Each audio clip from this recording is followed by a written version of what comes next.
Coba sebutkan yang dimaksud dengan hadas. Hadas ialah suatu sifat atau keadaan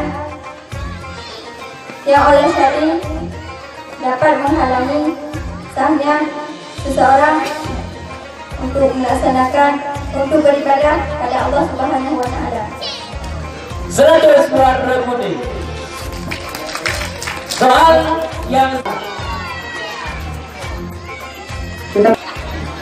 maka ukuran kadarnya kadar ukurannya kecuali yang lagi. Soal selanjutnya. berat 100 buat remah. akan kekurangan martabat mereka itu yang tinggi. Ya. 100 baik.